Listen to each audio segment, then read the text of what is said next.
Hey, I'm pretty pleased with that one. I'm pretty pleased with that one. Oh my goodness, I played a worldie.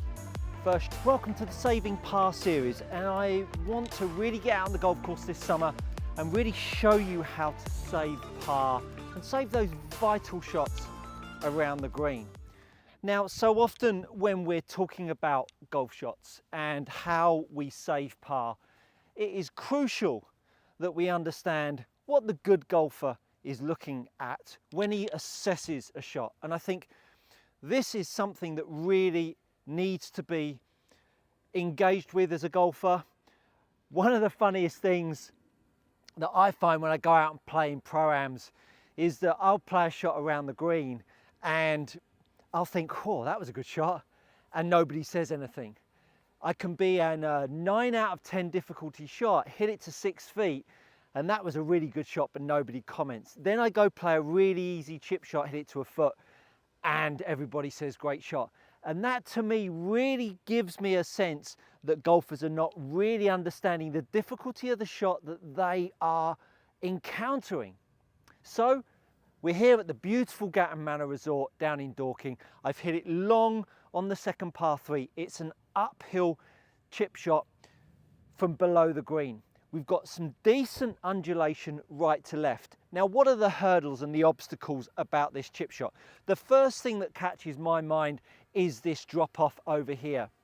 So I drop the ball and we can see that that ball, it's not going to take too much for that ball to really catch a little swale that's just running through here. If there were another probably foot quicker, slightly earlier in the morning, I'd really start to catch that swale there and it would really start to want to fall off and down the slope here. Got some decent slope. So my mind's eye is all of a sudden that I need to start to keep the golf ball high side. As soon as I get this ball low side on the green, what's going to happen is it's really going to pick up some speed and move down. Now I've got a couple of shots open to me here. I've got the high shot, the high lobber, and I've got the low runner. Now, look, everybody is different and people are better at one shot than the other, and I think it's not one size fits all when it comes to this short game lark. We need to be open with our imagination, and this constant, you've got to play this shot in this situation, is really short-sighted. We need to really open up our imagination. As I say, it's feeding in from the right side. Two options, going to go with the high shot and we'll show you the low shot as well. So as I back down here, I'm very conscious that I'm playing uphill, but as I say, I'm also very aware that I don't want to be going too long here. Plenty of green to work with, so it's not as if I've got a really small landing spot to hit. The grass as I come down here is now growing towards me, and I really get that sense that I'm almost slightly into the grain. And what you'll find is when you get on the golf courses, particularly if you had it over the back of the green, obviously everyone's walking off the back of the green and all of the grass tends to start to lean in that direction, which is why on tour, don't hit it long. One of the reasons why nobody wants to hit it long anyway. So that grass that's lying in front of me or laying towards me is going to really try to grab my golf club. So the essence of the shot, whether we're playing a high shot or a low shot, we want speed, we need acceleration. And therefore, if we want acceleration, we want to make sure that our backswing doesn't get too long. The minute that backswing gets a little too long, a whiff of de-acceleration through strike, and that club is really going to grab. So I've got my 9-iron and I've got a 54-degree wedge to either end of the spectrum of shots here. So let's cast the 9-iron aside just for the moment, and we're going to start off with the 54. As I say, all of a sudden I've got more flight. I'm thinking about where I'm pitching it. So I really do, in my mind's eye, have a picture of where I'm trying to fit this golf ball in. And I'm really seeing it up the right side here with the 54-degree wedge. Because it's lying into me, I'm going to get a bit more spin because the grass is lying towards me as well. I'm really feeling like I need to pitch this ball in this zone here and use the high side. It's going to be coming in with a little less momentum moving forwards. So I want to have a really aggressive play through strike here. Again, I want to have a brisk motion. So I'm going to really feel a bit more acceleration with the handle. You can see how that grass is really trying to back up. Setup wise, going to drop it back in my stance, not too far though, and I'm going to feel like I'm leaning into the slope. It's a slight upslope here, so it is going to create some resistance in my body angles. So I do need to feel like I set myself into the slope, get the handle feeling forwards, but equally, like all of my golf shots, I'm still feeling some set here, and I'm still going to feel a little bit of unload. I want to keep my chest moving. Really important to keep the chest moving so that you get some momentum with the head. And so this set and unset, when it's unsetting down the bottom here, I'm still feeling like the club can unload and my chest can move through here, so I can feel like I can keep the speed up. Hey, I'm pretty pleased with that one.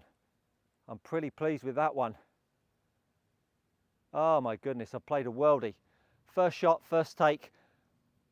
This saving par playlist is going to be a good one. I got my good vibes about it. So you can see that energy through the strike there, the set and the unload. I'm going to go again. I'm not going to shy away from playing a crapper. So again, going for the set, we are unloaded. We're feeling the chest move through the shot here.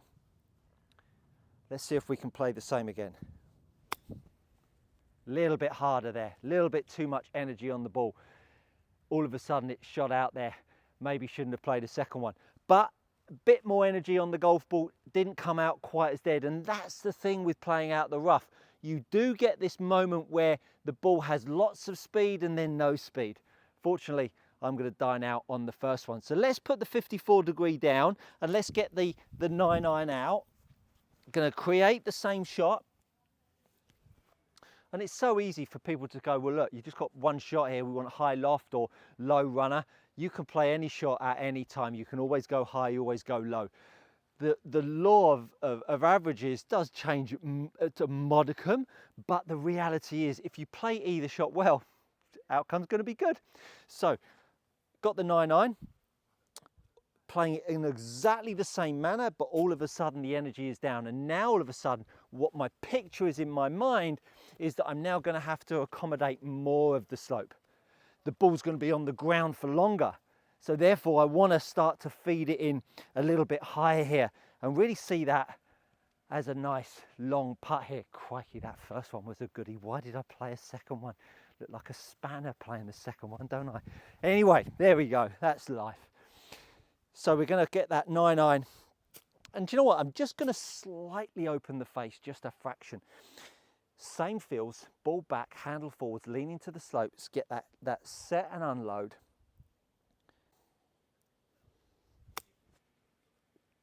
Oh, I'm pretty pleased with that one.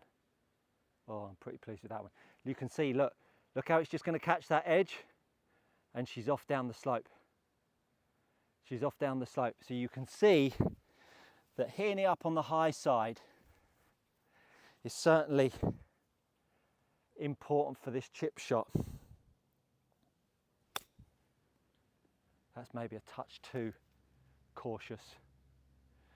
But you can see, I've played that with two really quite different golf clubs.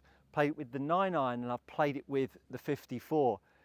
Two very different plays, and there are going to be golfers out there that are going to really prefer the 9-iron shot. Now, if you haven't watched my video on chipping and pitching, top right hand corner, go check that out, because that is a really good video that's going to give you some great technical application for these chip and pitch shots, because it's really very important. But two shots from the same spot with two very different golf clubs. Think about how we've gone into the shot, the level of difficulty. I would put this as a 5 out of 10 difficulty shot. It's not really tricky. The only tricky part of this is the grass. Quite long, quite juicy, lying in front of us. Had a lot of rain in the UK, and it's really kind of claggy. Ball sits down in it. So that's the only tricky part of this shot. And then we go up at the green with that little knuckle rolling off the edge. That again was another ingredient that just lifted it up to a 6 or 7 out of difficulty. So hopefully you've pulled out a few elements there that are going to really give you an opportunity to assess your shot and think about the difficulty that's facing you and the club that you might want to think about.